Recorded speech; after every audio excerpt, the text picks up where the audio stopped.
Start. This hangout on Airs Live. Okay.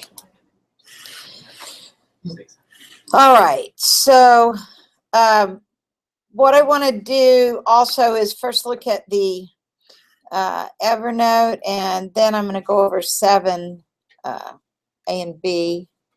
Even though we went over A, we're going to go over it again, and I'm going to show you a little bit better how to approach answering B.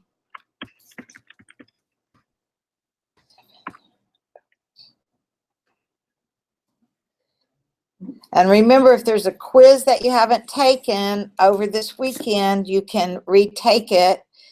And if it's not open and I've forgotten to open it for your class, just email me and I'll take a look at that and get it open for you. Can't retake them. No. The only reason is I would have to reset. I either have to reset all of them for everyone or not reset. And so unless everyone agreed that they wanted theirs reset, then I wouldn't mind if you retake it. But I don't know if anybody made any 9s and 10s or not. Let's see. Okay, what is this class is? For some reason, my brain was forgetting. Okay. So in here, if you go to where your Evernote is, should be under course info. There it is. Okay, if we look at what I added down at the bottom is, because this is actually week 9 that we've been in this week, and I just forgot to post it up, but we've been working on 7, and you'll see we had put Brandon's here. You're Brandon, right? We'd put yours up here, and then we did another one that I also posted up here, which was 7A, that used the 2 fixed, and I don't know if y'all looked at it, had a little bit, yeah, a little different than yours. And so that's the one that actually on Tuesday, I believe, if you watch the video, that I used to go ahead and in class we worked on B together. Now, that's really what we've done most of week 9, but what I posted here is project number 3, which is on loops, and it's, remember, the mock-up of what the hands-on test will be like. And I put the due date for that will be next Wednesday. Let's see, in this class it'll be next Wednesday. So we'll meet on Monday and we'll talk about it again, because I want to go over 7 today. But this will be the project, and we will cover it on the next Wednesday and Thursday, which is the 22nd, which will be in here. We'll cover it on Wednesday, the 22nd.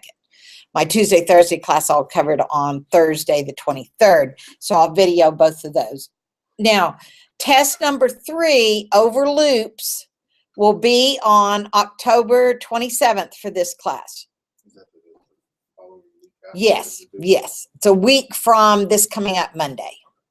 So depending upon how far along we get next week, we may go ahead and start into chapter 6. Remember, I told you all we'll skip 5, we'll do 6 first, and then we'll go back to 5. That'll be the last chapter that we'll cover in the semester, arrays, okay? So that's when the test will be scheduled, will be Monday the 27th, and if we haven't gone into chapter 6 yet, then on that Wednesday, which would be the 29th, I think, we'll cover, start covering functions or chapter 6. Okay, so this is kind of, also I should have posted here in week 9, the bottom of it for you to be sure and remember any quizzes that you want to take or anything that I've already graded you for that chapter. If you add something to it or take something away, you need to let me know to regrade it, because I'm letting you put things in your project folders or your chapter folders. If I haven't graded them yet, it doesn't matter. I'll that'll be what I'll do. Let me tell my daughter that I am in class. She just finished a test. We're just going over number 7 today. Yeah, we're going to go over number 7, A and B. Oh, sure. We may go over 8A and B, but if I do, I'm videoing it. So if you need to go, yeah, it'll be on the video. Okay. What's she doing?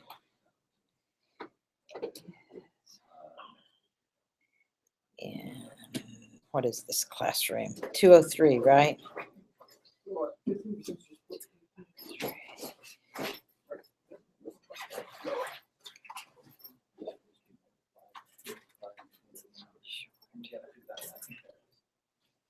Okay.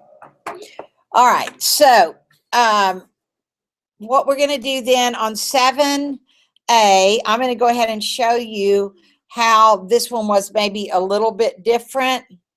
The difference in the way this 7A was done, let me go back to the problem, was where they wanted you to create a program that would take a customer name, customer account number, and the purchase price of an item, or it may have said an auto, not an item, and then it would print out the balance after each payment for 24 payments. So the only there is a little bit of difference here, because on this one, wait, is this the one that we fixed? Yeah, I think this one's right. This one, they didn't use a balance. They were going to, but then they didn't. They just used price as the running total. Okay, so there was the three variables up here: name, account, and price. Calculated the payment amount and then subtracted it. So here's the three input fields. Here's where they calculated the payment amount by taking price divided by 24. And then they printed out name, account number, and I guess I went ahead and wrote out the payment amount, which that wasn't required, but if you did it, that's fine. So then the loop was actually to say, while price is greater than 0, then price is equal to price minus payment, and document.writeLine. Now you remember, this was Brandon's that we went over in class. Oh, no, this is the one that I did to be. Okay, I think we went in and changed it where it would output. Right, let me see. Well, maybe not.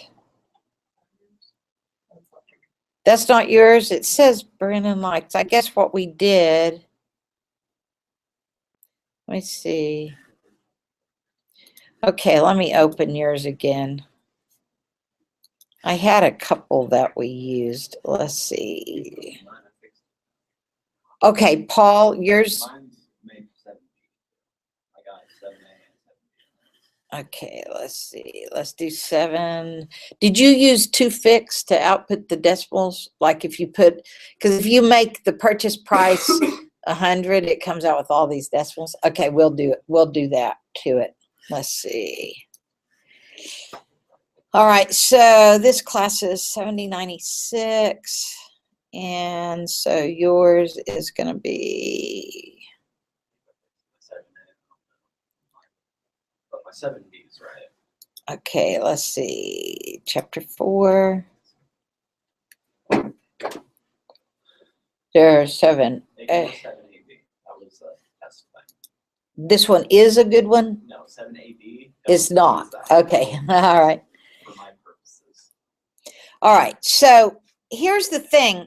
7A, hopefully you all have a copy that works of it. There's a problem in our chapter that's almost exactly like what 7B should be, which has an outer and a nested loop. You remember that one that we did, let me find what page number it's on, was part where we did the quiz. We created the quiz sheet, which was, or we didn't, they did it in the book. Okay, it was on page 124 and 125. You notice on this one, I'm going to pull this one up in the PowerPoint.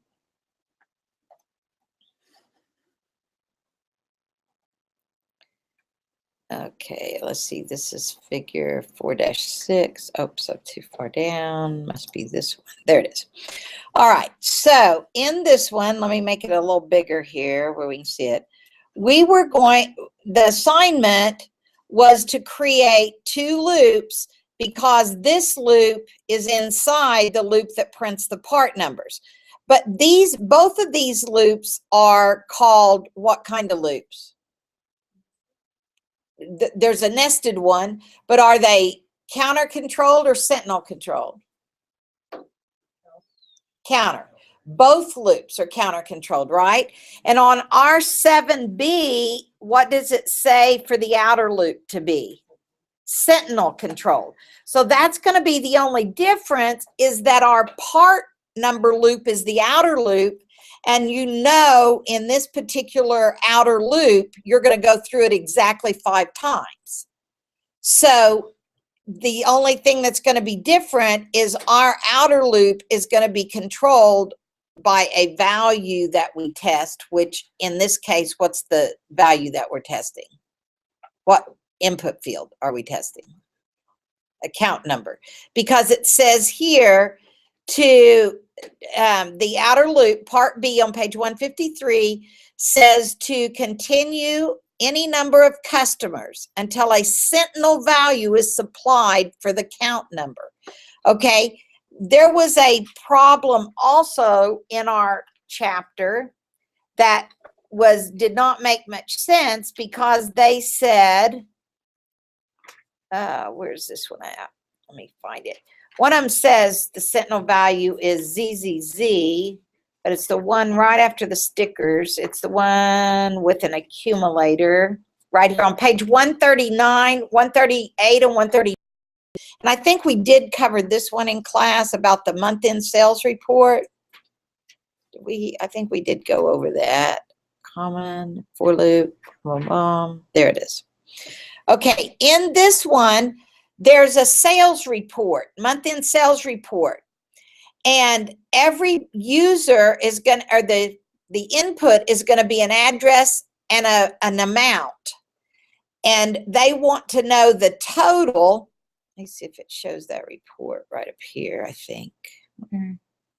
I guess they don't show the report. It's in your book on page 138, what the output needs to be. And what it is a real estate company wants to know the total amount of sales every month. So what they did is they said the user, you can enter an address and an amount for that address, what the sales was, and keep an accumulator total. All that means is a total field that's going to keep adding the sales or the purchase price into that total field, and you're not going to print it out till the very end. Okay, so if you look at this flow chart or the pseudocode, what it says is that they have a string address, number, price, then they've got a total field. They call it a cum value. I always call that total because that makes a little more sense. It's shorter to just say total. So they're initializing it to 0. Can you tell me why they would do that? Why they want to initialize that total field to 0? Yeah, and you want to know that there's no garbage in there when you start that variable. You want to know that there's nothing sitting out there. Oops. Oh, that was no fun. All right, so then what they've done is they set up the 2 headings for the report that shows in your book on page 138. Month-end sales report, address, price. And they just called them, they made them constants. You don't have to do that. That's just what they did. Then they've set up this constant named quit. That's the variable, and they've set it to all Z's. But look, when they ask for you to enter the address of the property, they don't tell you what to enter to end, right? So how would you as the user, when you run this program, know what to enter to get the program to stop? You wouldn't. So they really need to put here output, which should be on your Honest Ralph's program, part B. You should say what account number needs to be in order to end the program, right? So here you could just change this, which it'd be your prompt is what you would change, that says enter address of property or quit to quit or whatever you want to say, 999, whatever they need to enter. So this right here that is in the input address prior to the while loop decision of the outer loop is called the priming input, because you've got to put something in there before you can run the test. So this is the outer loop that comes and says, okay, am I done entering customers or sales amounts? If I'm not, then I go here, and this is how I input the price. Then I output the address and the price, and then I add the price into my accumulator or my total. And then output is I have to ask for another address so that I'll know when I loop back up here to the top, do I want to stay in my outer loop or not? So this part here, you'll notice is inside, it's at the very bottom of the inner loop. Wait, where's the inner loop start? Does this one not have the inner loop? Oh, it only has one loop. Sorry about that. This one does only have one loop. But the problem with this one is that it doesn't tell you up at the top what to do. Okay, so this loop is actually a nested loop that would go inside maybe one where we want to put 12 months.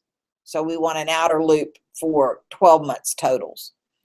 But let's go to our 7A, which is, did I download yours, Paul? I can't remember if I did or not. Okay, so let's go to your B. Is that right? 7B? My 7A looks weird though. Okay, so 7B goes here, and your class 7096.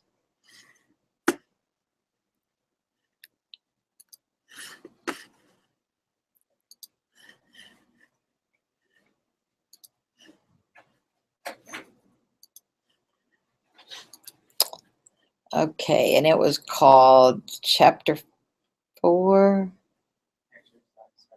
Oh, right here. Okay.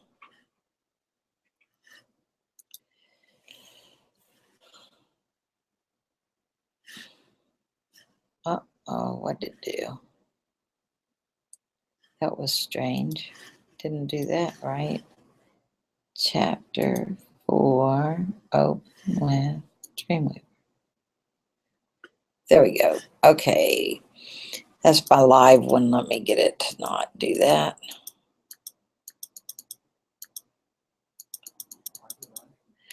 In Dreamweaver, it runs live because the new version automatically. Oh, that wasn't good. Well, I thought I could make it just stop, but it's not. If it's running fine, you gotta type quit. You got to type quit. In the account number prompt. Okay, let's go to quit. Lowercase like that. Okay. Hit cancel, not okay. Oh, I did hit okay. Okay, let's see.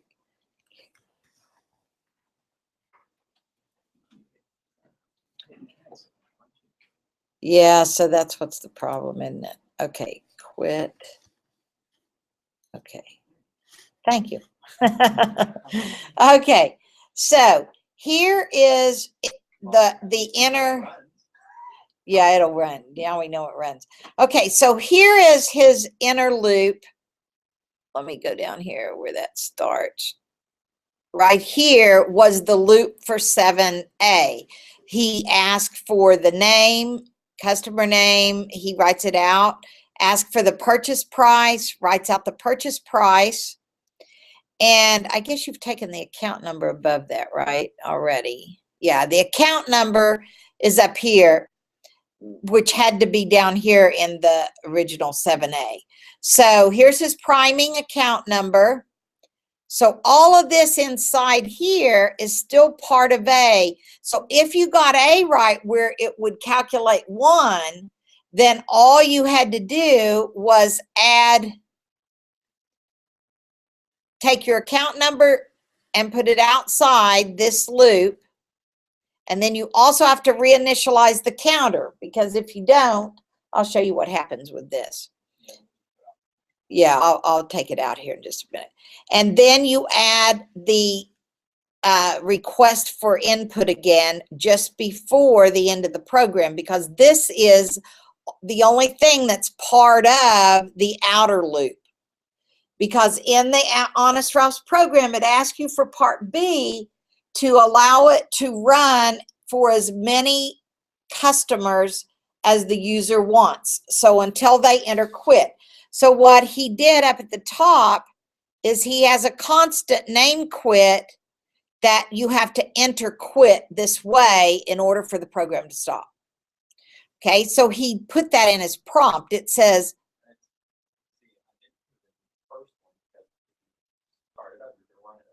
once. Okay, so he put, please enter your account number, was his thought. And you can do it in both, because sometimes you may decide you don't want to run it. But here in the second time, he asked, please enter your account number or type quit to end the program. Okay, so we're going to run it. Please enter your account number. And he goes ahead and prints it out. What is your name? And I'll make this bigger in just a second. How much was the purchase price? We're going to do 24 for the first one. And it says your purchase price was 24. And then it goes down 23 all the way down to a zero balance. Okay, then it's requesting again at the bottom of the outer loop, please enter your account number or type quit to end the program. So if we put another account number in, another name, and the purchase price this time is 100. I want to show you what happens. Okay, it did take the account number, the name, purchase price, but because we don't have two fixed in here, it's just carrying out the decimal places to the end. So I'll show you how to fix that. And then it says, please enter your account number or type quit to end. So we're going to type quit this time and end the program. So now if you look down here, you can see that yes, indeed, it did work for 2 customers and then it quit. And the other problem here is, look at this, it made a negative number at the bottom. Why did it do that? Okay, so we're going to look at that because we want the bottom one to actually say 0, right? We want to know that our balance was zeroed out. So let's see how we can fix that. There's a couple different ways we can do that. Anybody have any ideas? Time to learn.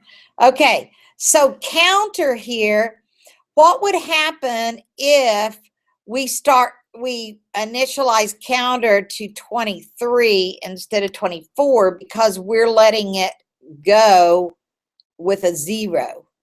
We could do it one of 2 ways. We could say counter here greater than 1, or we can go up here and set our counter to 23, and then it won't do that. I'll show you. Okay, then the other thing that we can do is when we print out purchase price is here, we can say purchase price dot to fixed, and we want it to be, number of digits is 2. So I should have this in here. Comma BR. Okay, is that the only place that I output that? Yeah. Okay. So let's see what happens now. Now we could do it this way, or we could not decrement the counter. Let's see how this does.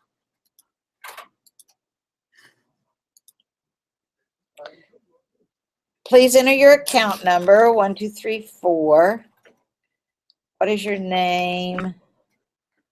How much was the purchase price? Okay, let's do it again with 24 so that we can see if it also works with that one.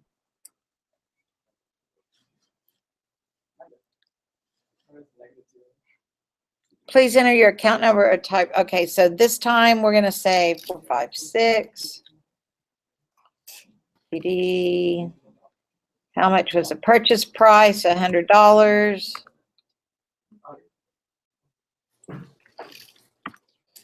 Okay, so let's see. This one, your remaining balance is still $1, so that didn't work right. Let's see if it did at the bottom, and it didn't here either. So there's something else we need to do different, but it did make our decimal points fixed, okay? So we took care of one problem, right? Okay, so next we can go to, okay, the next time we can print, let's see, let's try, if we do 24, because that one came out right. So what happened down here? This came out 24. We did it different. Oh, I know. It's where the counter is. I think if we do this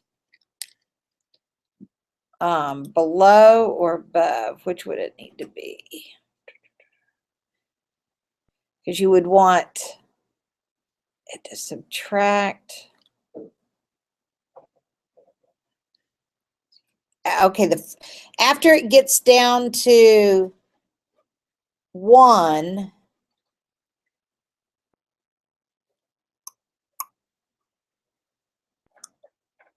I think it goes above. Let me see. Let me try this. I think it goes here is what we did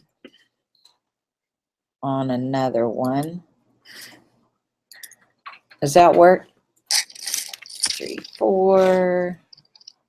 What's your name?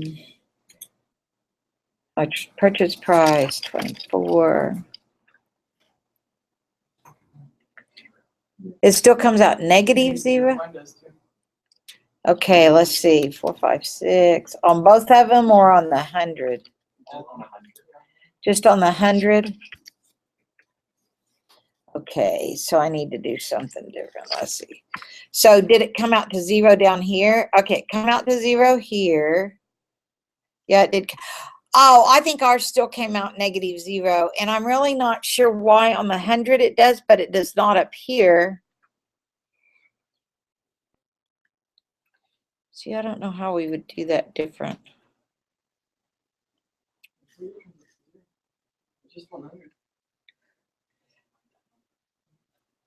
Does it do it if you use other numbers?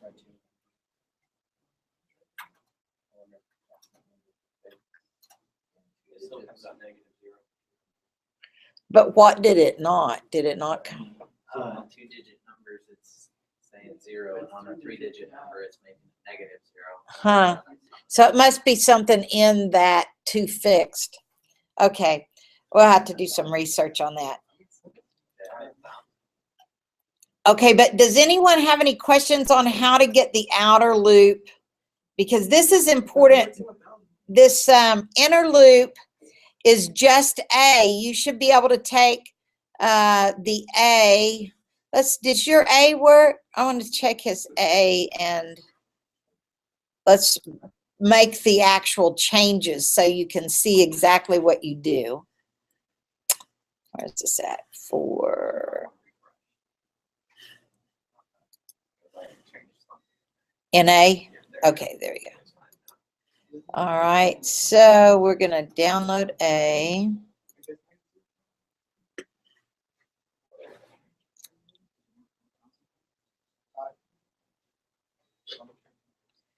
Okay, save chapter 4.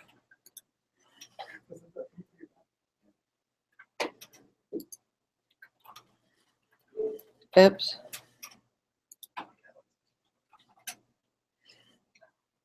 Oh, I did that again. Where it's going to come up.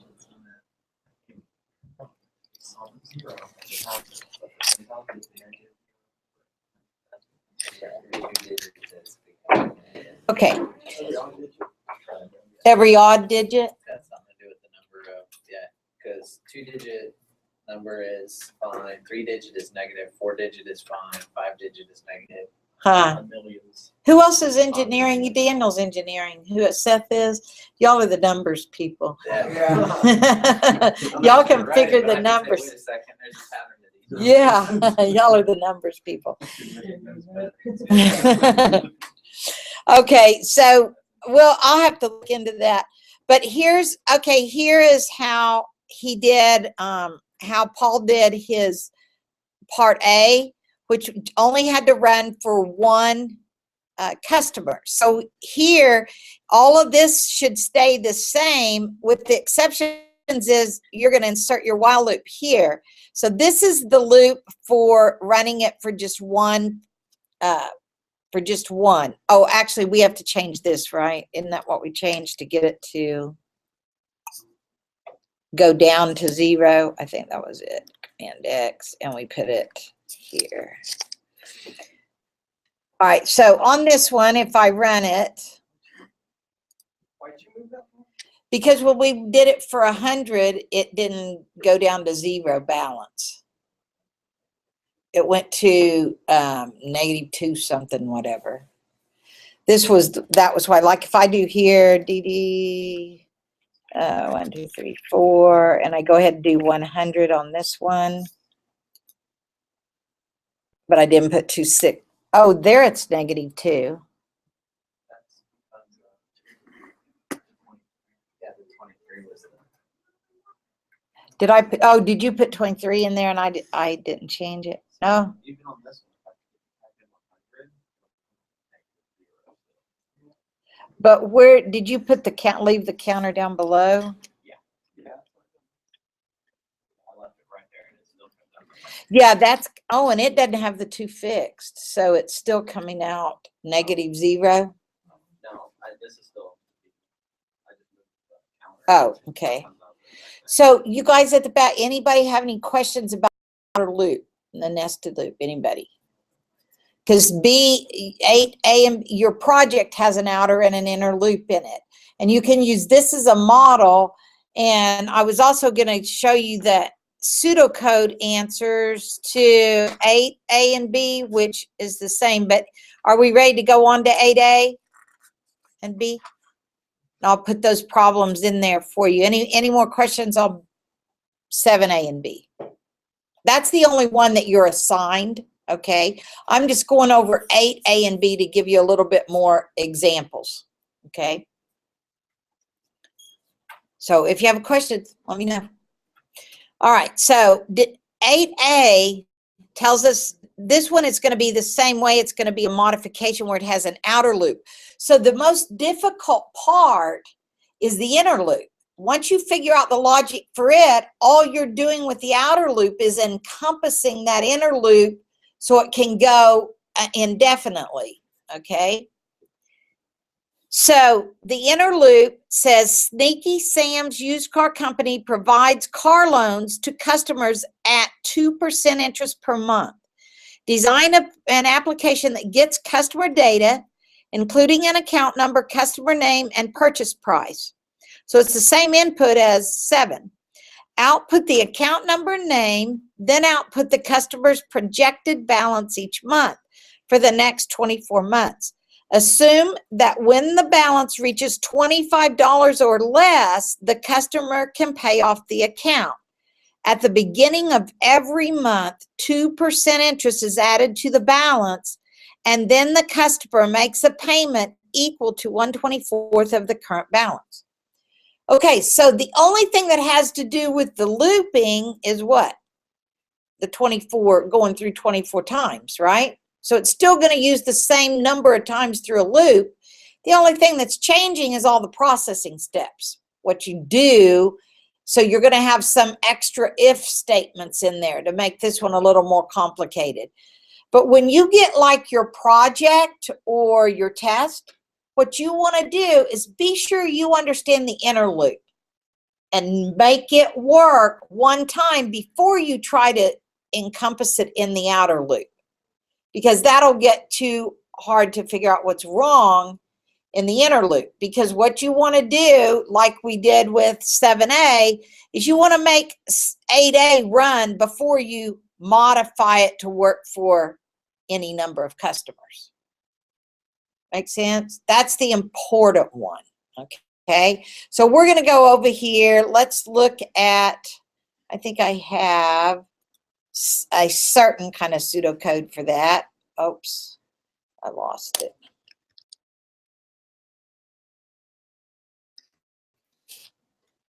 I think I don't have to go into Evernote. I think I've got it here on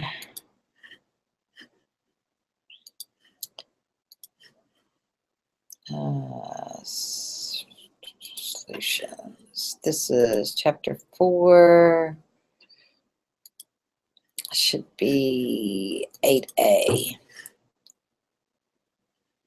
What we'll do is we'll look at this pseudocode, and then who likes to put it in JavaScript first and then go to pseudocode? Kind of, sort of? Kind of, sort of, see if it works?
What is it? Last year, was that still 7?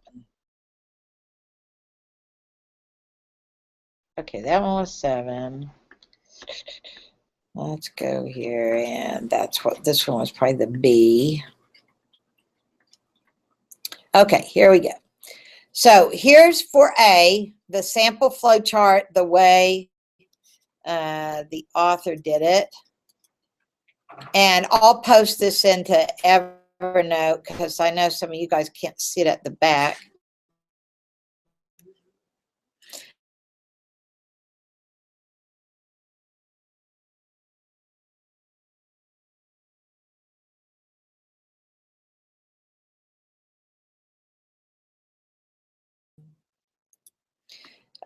An account number, balance due, which is where these are how we determine our variables. First of all, we know we need input variables, account number, customer name, and purchase price, right?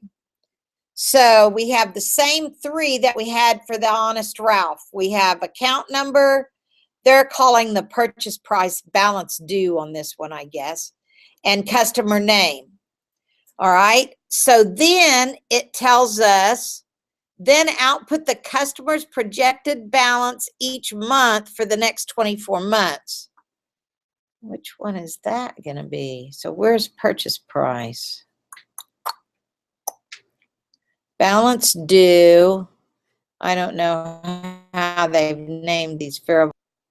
See, I'm going to have to see how they use them to know.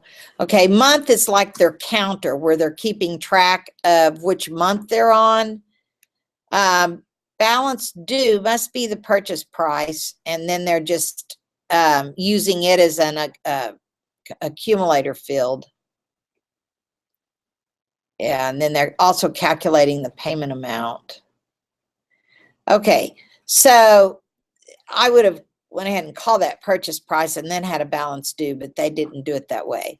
So here's their prompt one is saying enter an account number, input the account number, and prompt two says enter the customer name and purchase price. Yeah, here it is. So here's customer name and they're putting the purchase price and balance due. Okay. Follow what's going on here. So output account number and customer name. Then they're setting month equal to 1. So this is the count that's going to keep up with how many times we go through the loop.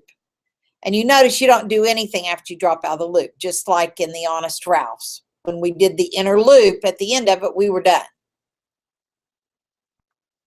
Question, Mariah? No? Okay.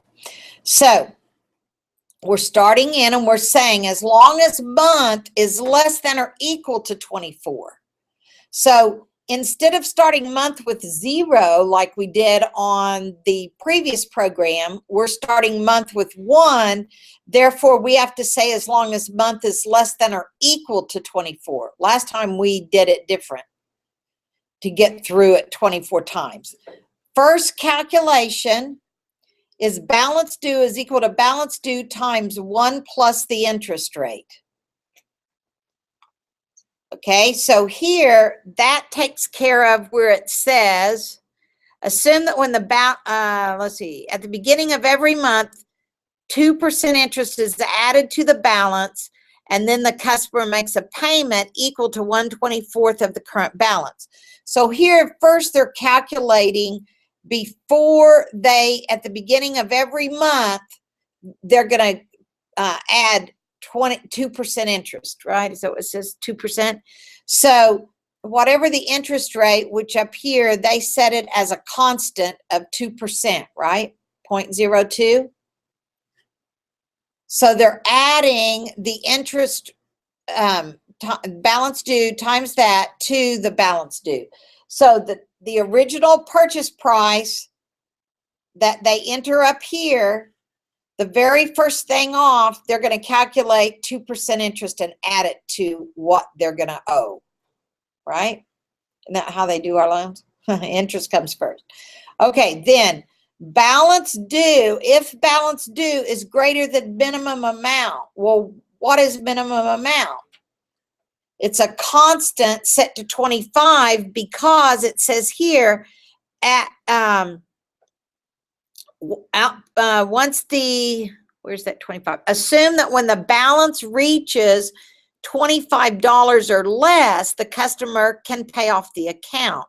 So they're trying to find out if it's less than $25. So they're saying in this inner,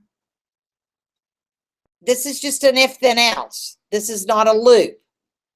Okay? This one here is a loop. You can see that because it goes up and around. This one is just an if then else inside this loop. So it's saying if the balance due is greater than minimum amount, so that would mean if it's greater than $25, then I need to say what the payment amount is going to be equal to balance due divided by 24. And that's the payment amount. Then balance due is equal to balance due minus the payment amount. Output what month you're in and what's the balance due. And then I have to increment my month so that I'm not stuck in this loop, right?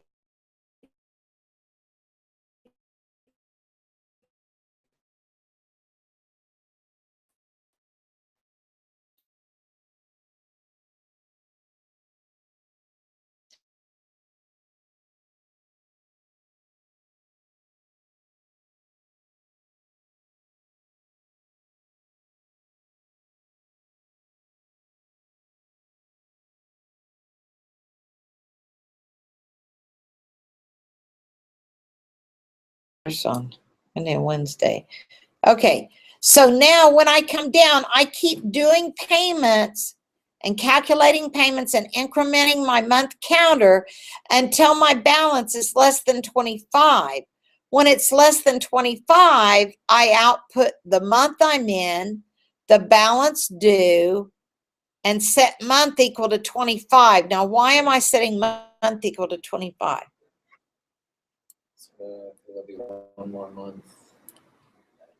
By the time you add interest and all that, though, it'll be more than 24 months or. Yeah, and so you want it to drop out of the loop, right? So when you come down here, you want it to come up, and when it tests this loop, if the balance is less than 25, you want it to drop out of the loop. Okay, so that's what this pseudocode does also, and you can see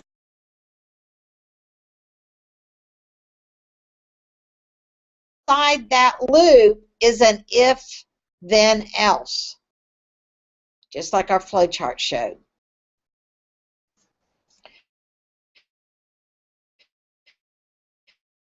Okay, so let me say that actually have this one.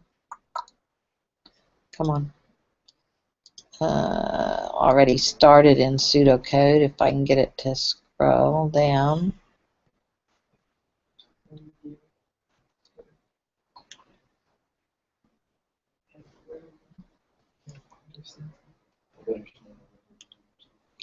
Maybe we didn't do it in 4.3 part 2. This one might be. Let me see.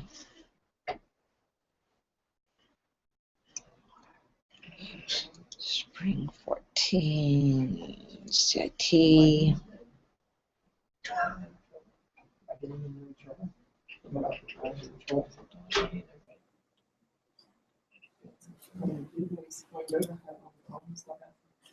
Students, here we go. Okay, this would be chapter 4, part 2, AB. I think this is the one. Yeah, here it is. Okay, so let's look at this as one way of doing it. And I'm not sure if this matches the pseudocode. Oh. Please enter the new account number.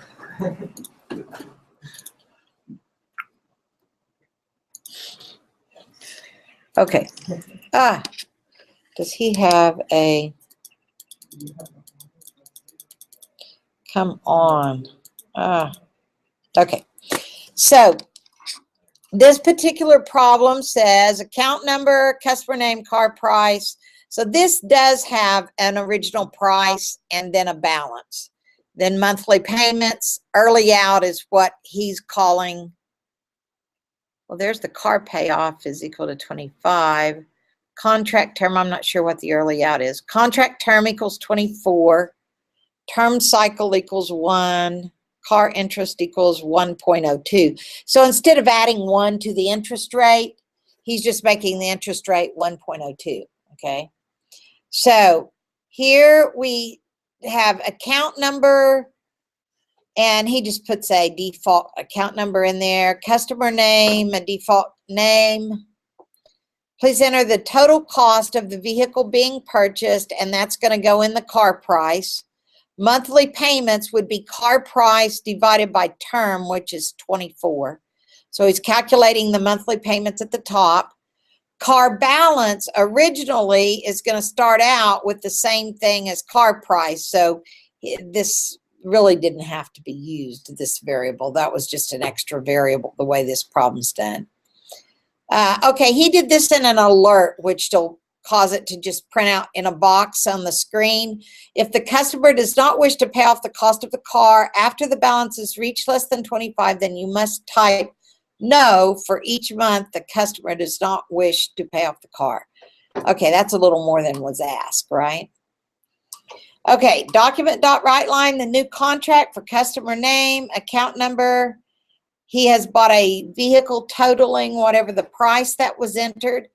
If the car balance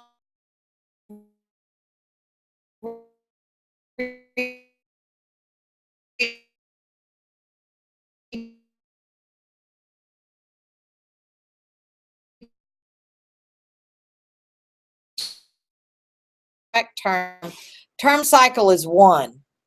And so it's saying while 1 is less than 24 plus 1. Isn't that what contract term?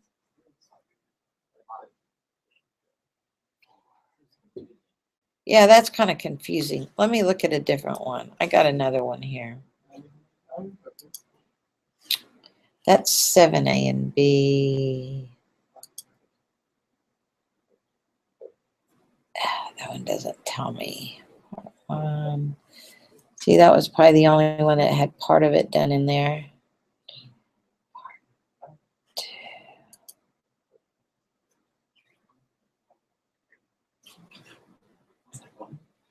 Chapter 5. Okay, no, that's the only one I.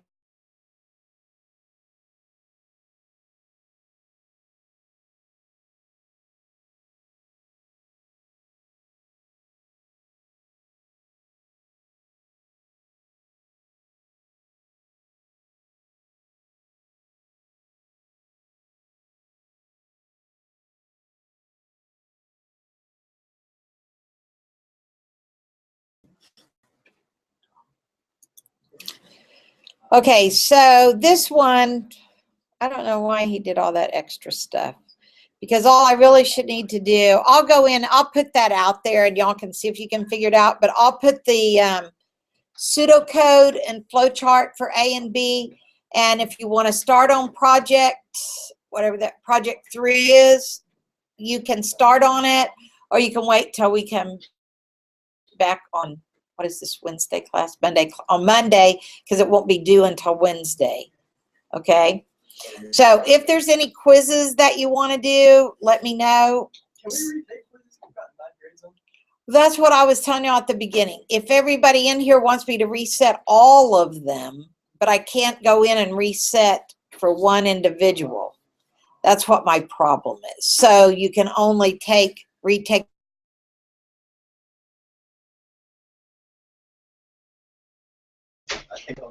Do you want us just to shoot you an email? Yes. And if I'll try to open all of them, but if you've taken it, it's not going to let you retake it. I had emailed you about.